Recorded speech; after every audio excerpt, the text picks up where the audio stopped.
All right, and here we are. What's up, everyone? It's Annie Pagero.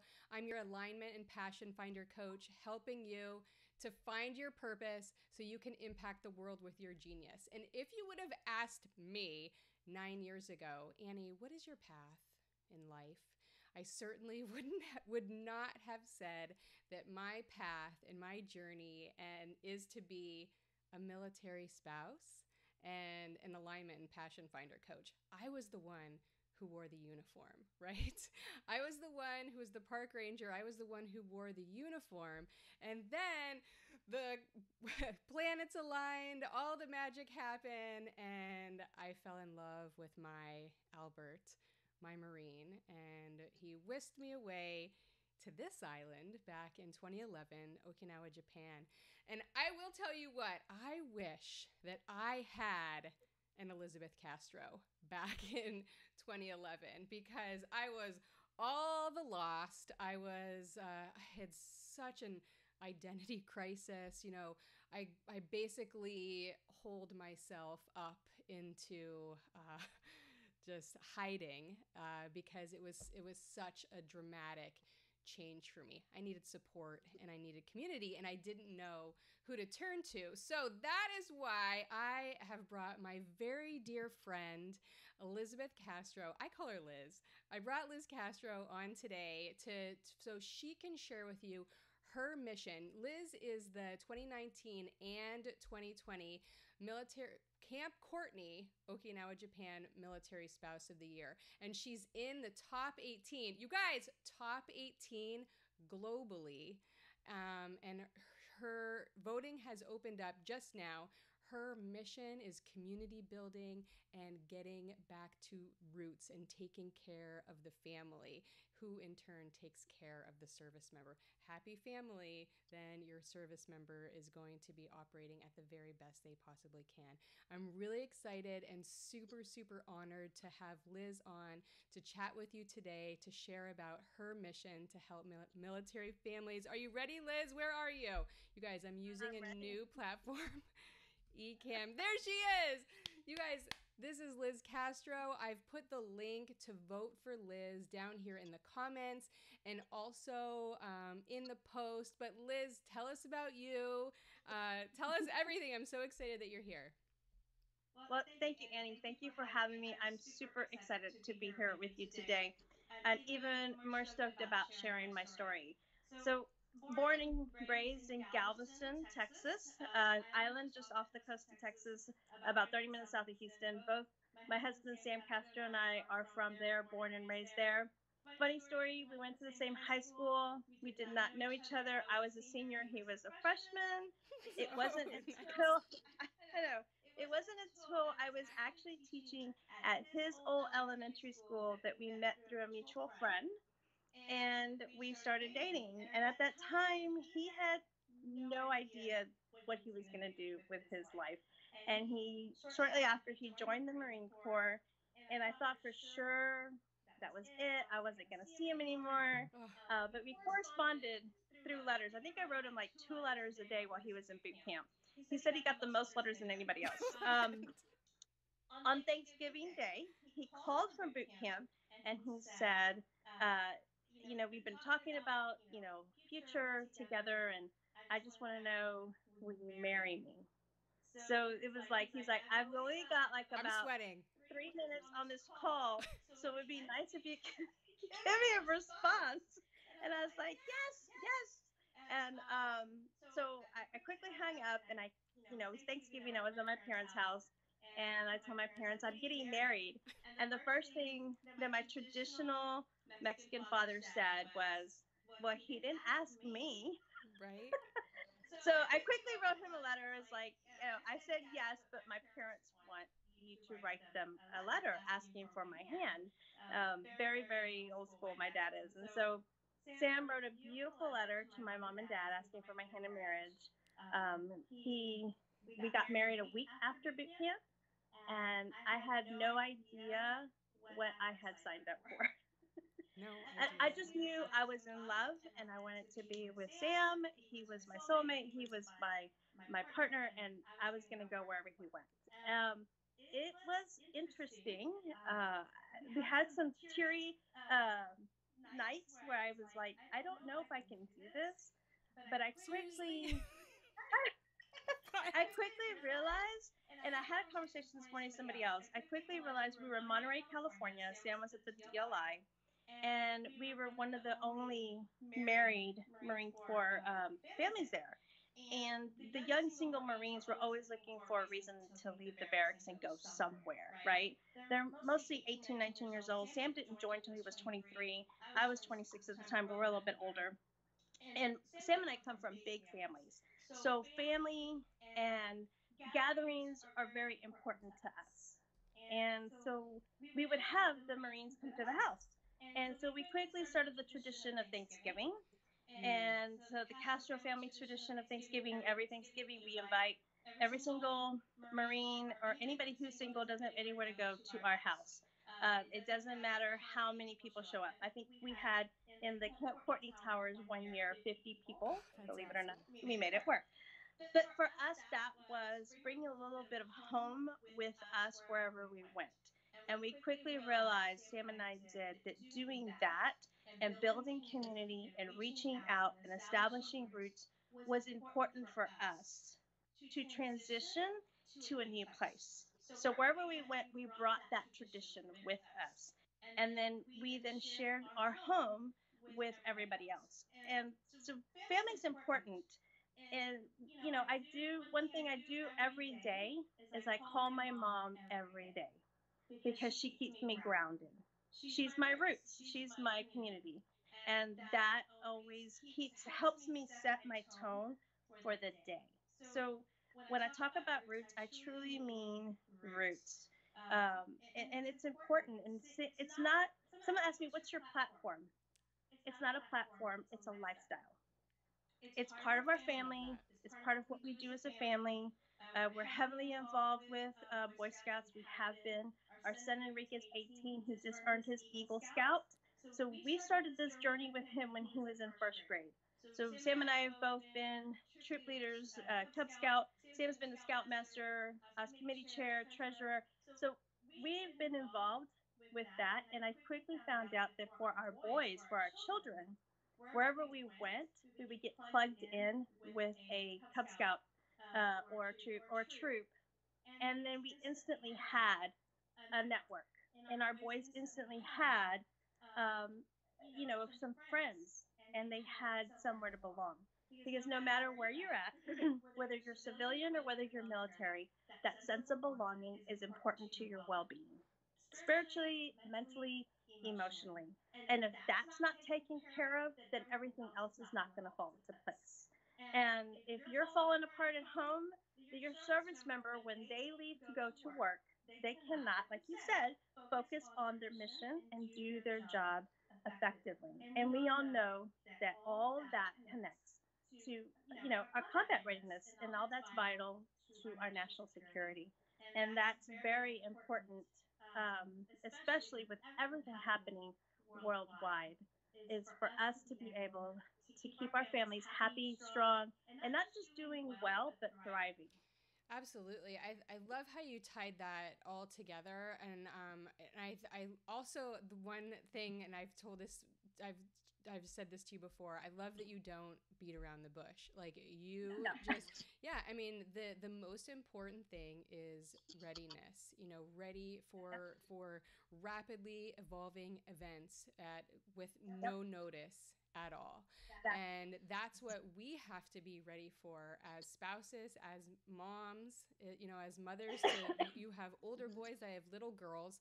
It couldn't be more different family situation going on at both of our homes right now, but Yes. we are both equally ready, and we Yes. would not be able to be that way and to be able to take care of our families and our husbands if we didn't have that community support. Now, what would you say to that spouse that's like, I'm fine, I don't like to be involved. Everything's fine. I mean, Yeah. maybe you've even been there. I've totally been there. Like, I don't need to get involved. I'm good to go. I've got enough Yeah. friends, that kind of thing.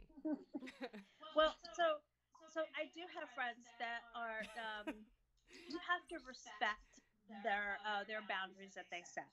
And I have had some friends that are really dear friends, but they're like the whole social life thing in the military community, military spouses is not my thing. Mm. It's not my jam, is what they'll tell me, and I respect that. But I know, but I do for those friends is I carve out special time for it just to be me and them, because you have to respect their boundaries. You have to respect their lifestyle. There is not a one size fits all.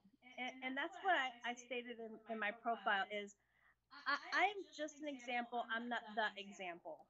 And all the military spouses are different. We all bring something different to the table. We all have different interests, but we need to respect each other's interests. We need to respect each other's passions. And if a spouse says, you know what, yeah, that's not my thing, but you know that that spouse needs a friend, then make some time to spend time with that spouse one on one. More than likely, they will truly appreciate it. I've had spouses that are like, I'm fine. And I'm like, yeah, you're not fine. I'm coming over. I'm coming over and I'm picking you up and we're going to go somewhere. And afterwards, they'll tell me, you know what? Thanks for that. So you have to respect that. You have to know them. There's some spouses that don't like crowds.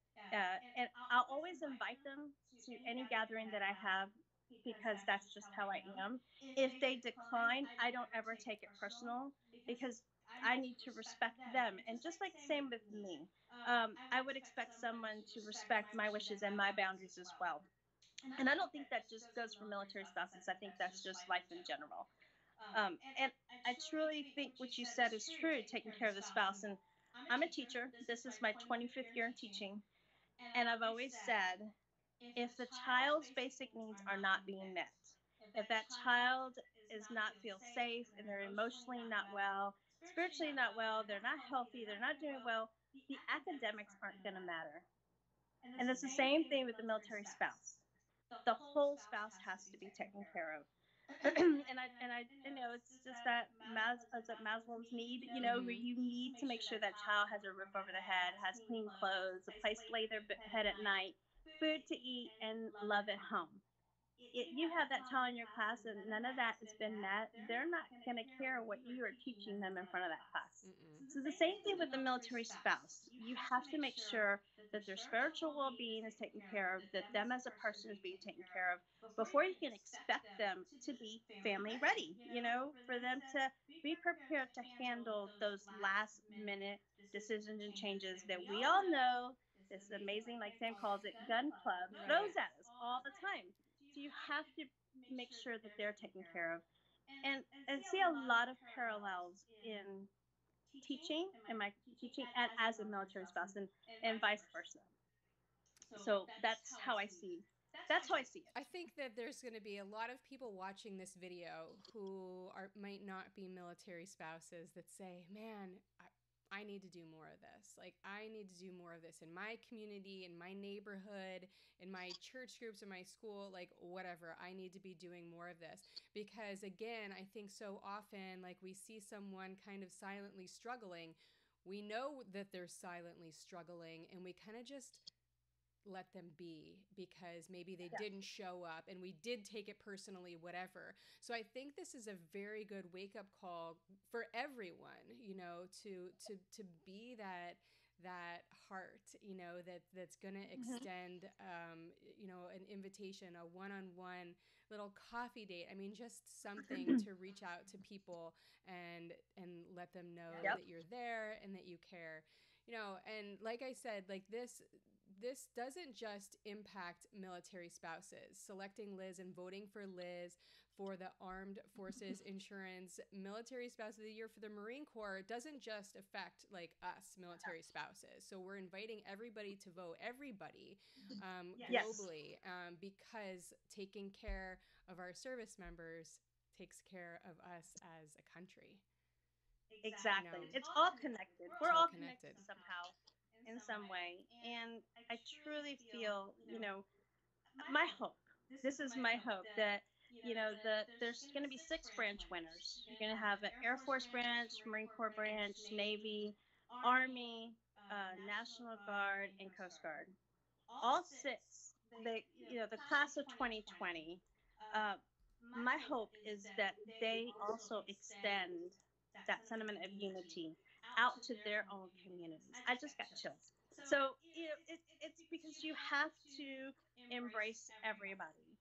And I think the goal should be to support one another, empower one another, rally behind each other, champion behind each other. And every single spouse has a passion or platform or their why they do what they do, and each one of those passions is needed. There's spouses that their passion is spousal employment. There's those that mental health. There's those with children with special needs.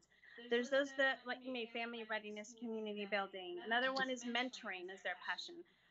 All that is important. Each single one is important. There's not one that's more important than the other, because right now our military community, it has a lot of needs, and so it takes all of us. We're all a part of the puzzle to complete the big picture.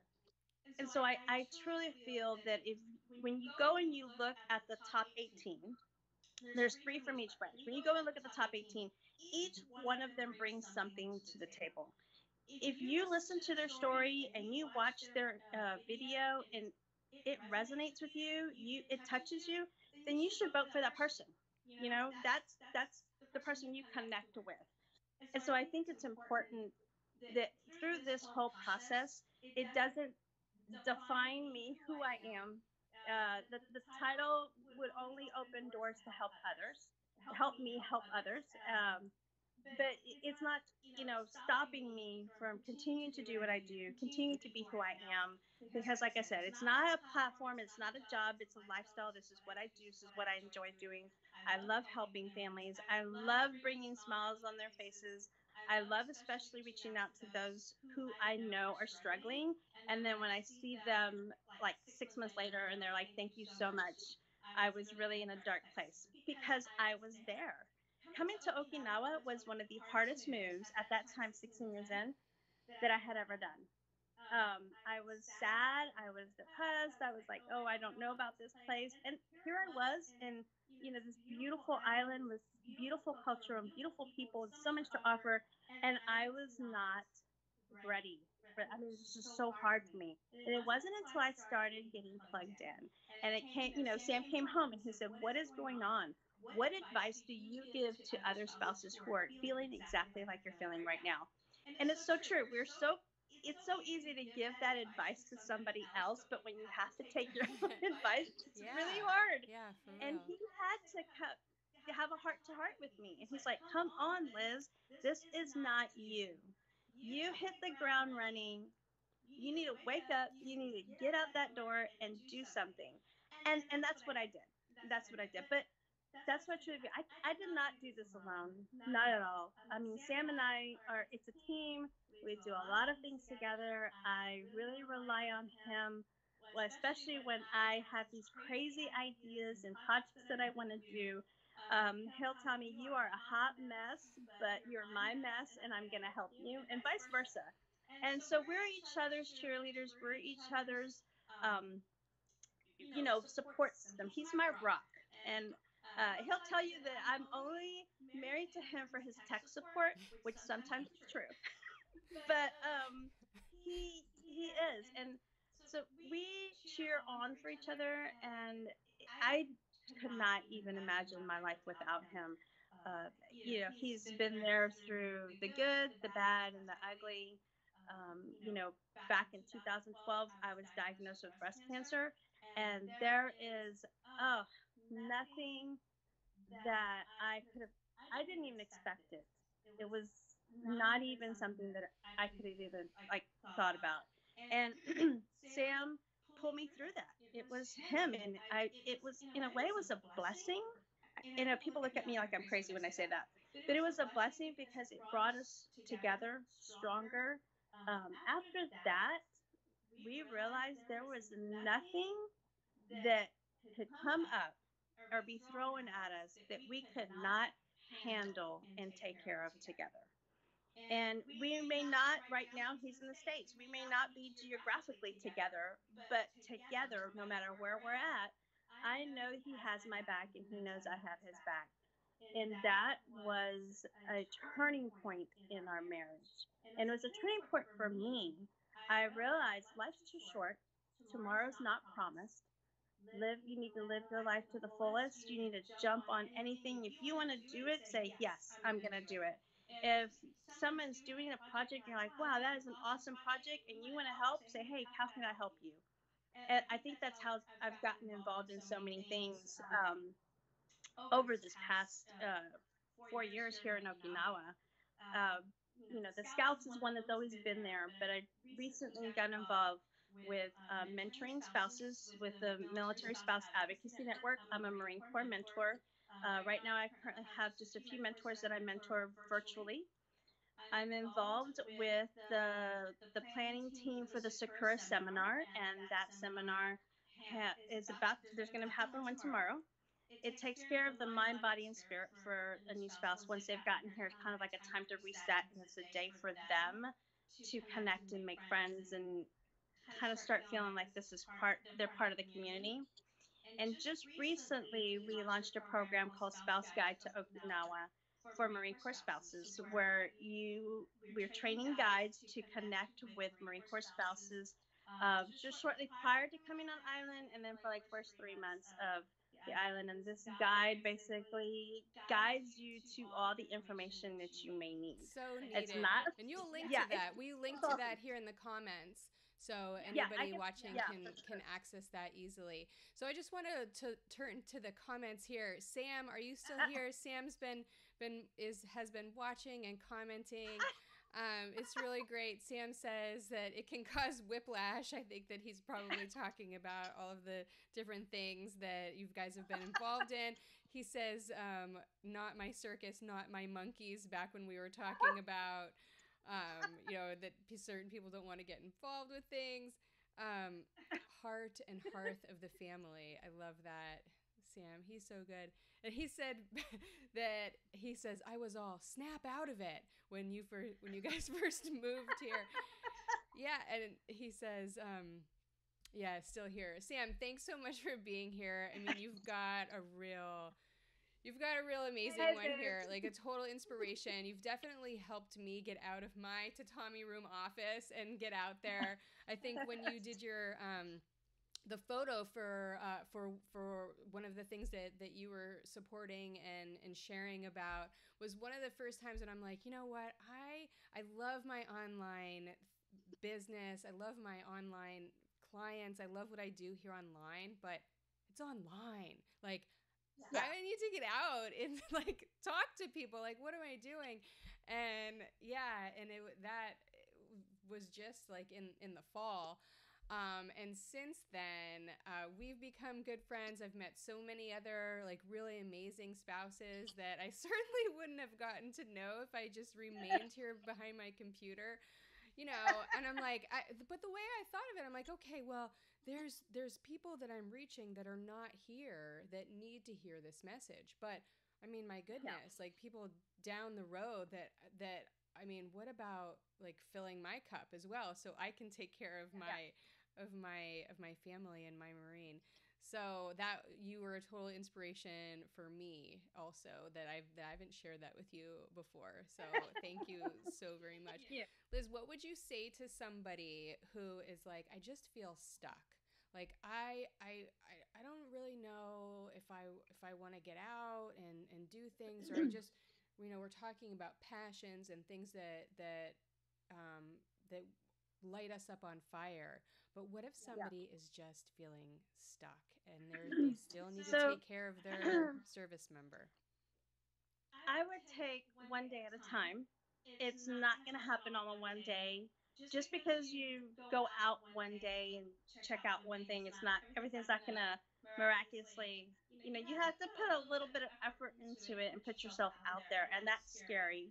And I think the military spouses are very brave and courageous because this is scary. You're out of your comfort zone. Some of us are in a whole different country.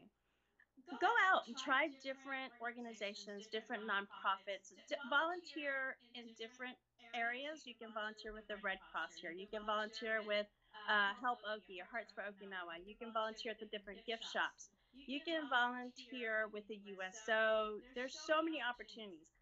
Figure out which one of those organizations calls to you and you're like, oh, this is fun, because you should have fun while you're doing it.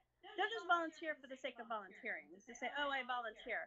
I mean, it should connect with you, and you should connect with whatever the cause is of the organization.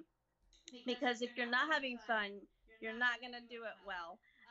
It's just like teaching. If you not, if it's not for the money, Right. for sure. Right. It's a calling. And Mm-hmm. a lot of times people will say, yeah, but I really want a job.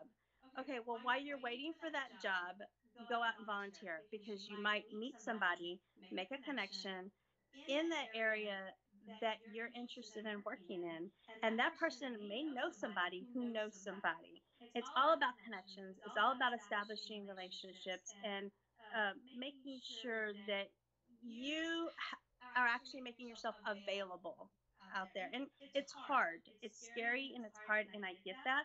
But I would just say, try one thing at a time. Don't try to do it all at the same time. Do one thing at a time, and then say, okay, yeah, that wasn't for me. That's okay. Then just go try something else. Find one friend. You don't need 50 billion friends. Find one friend who you connect with. You guys get each other and go make a goal. We're going to try one new thing a week. It doesn't have to be daily, just make time to explore and find that new self. And I think that is what makes military spouses so unique and strong and resilient. Because when you come to a place like Okinawa, and spouse employment is rough, it's tough. I have seen some spouses really discover a side of themselves they didn't even know they had. The pressure's on. They're like, okay, I want a job, I want to make some money, I want to do something I enjoy. I would say Okinawa is like the island of entrepreneurship. Right. It really is. This is the place to come to start a business, because I mean, everybody is so talented here. We have spouses that do hair, they do makeup, they do nails, they make beautiful cakes, piñata, yes, piñatas, I mean, crafts, vinyl, I mean, you name it, you're going to find it on this island.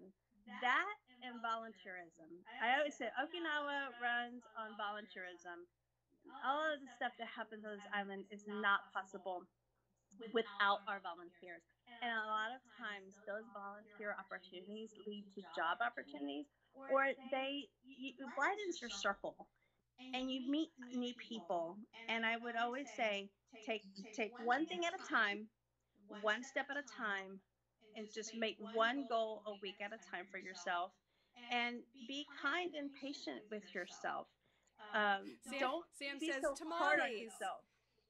Sam says tamales. You must be talking about the that spouse that makes tamales. Somebody put her link down here in the comments.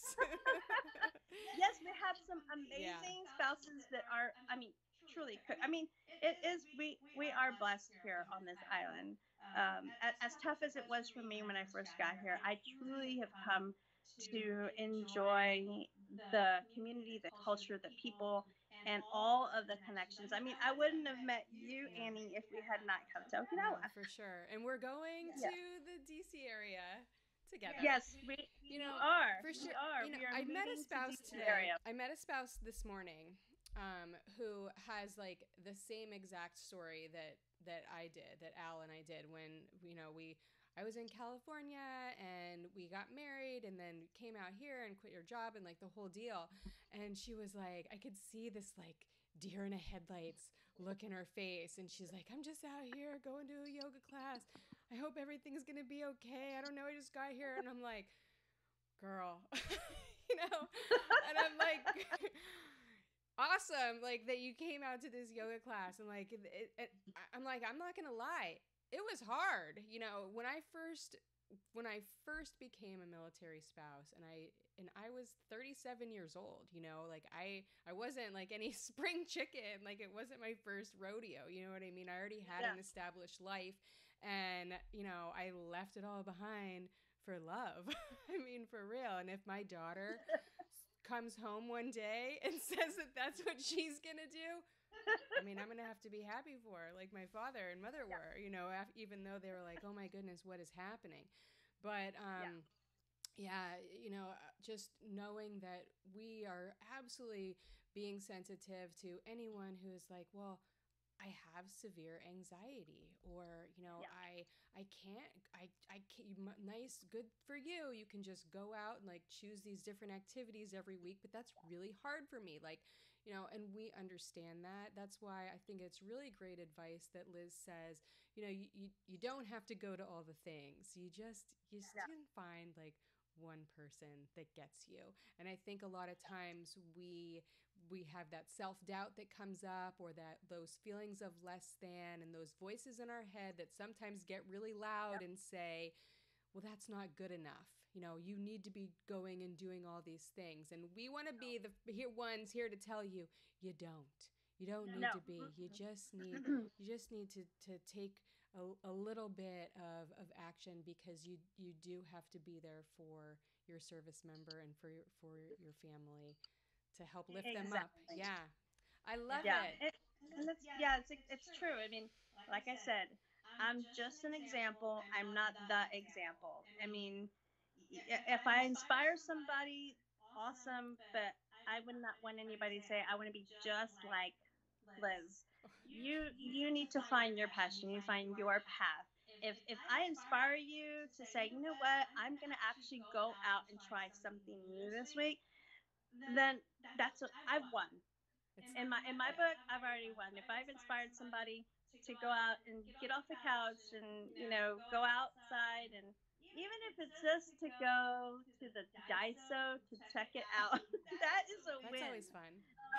Yeah, I mean, just do something and for yourself, and it doesn't have to be big. It doesn't have to be great. You don't have to run a business or have a nonprofit or be a CEO or be a president of anything.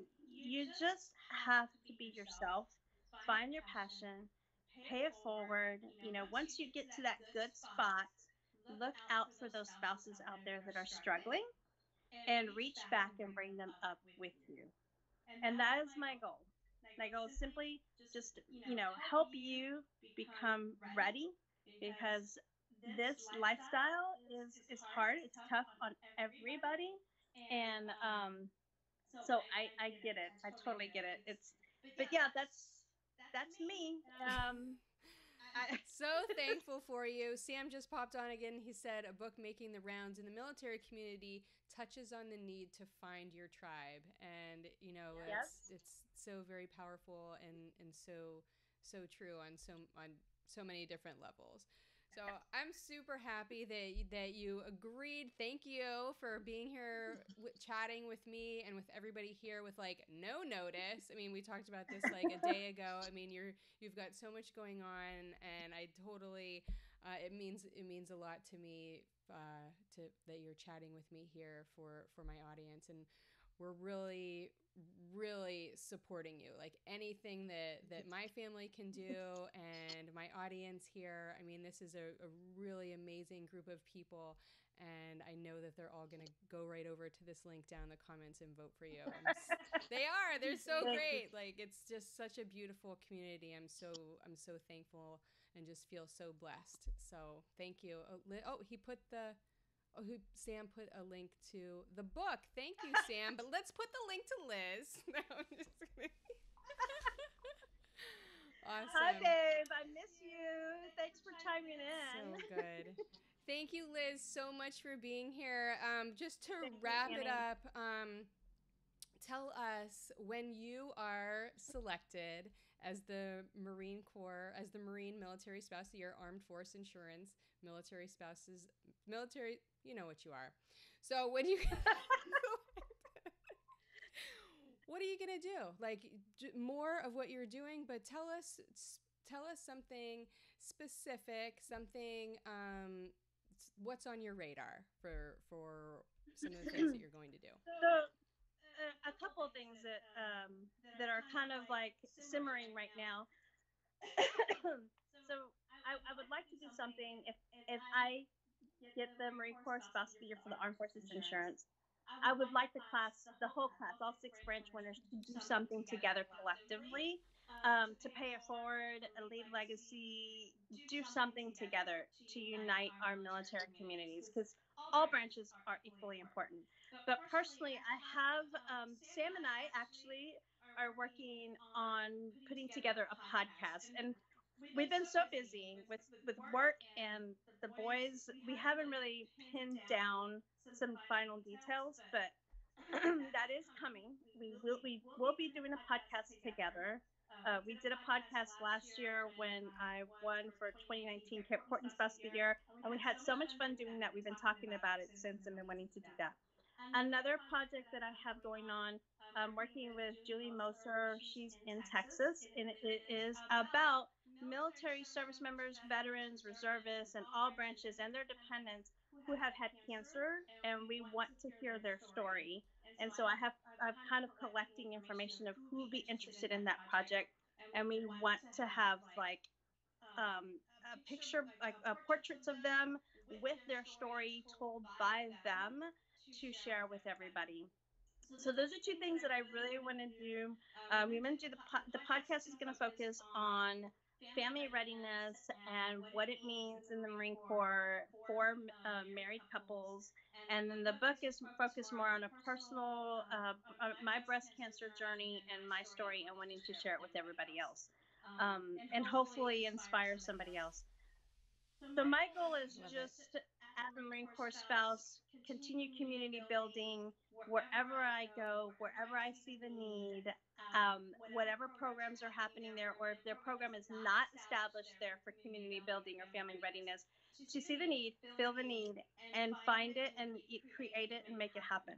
I love it. I love it. Wow, so great. Like I'm so inspired. Like let's go out and make something happen right Yes. now. I mean, can it involve sitting on the beach? Because that's what I'm all about right now at sunset.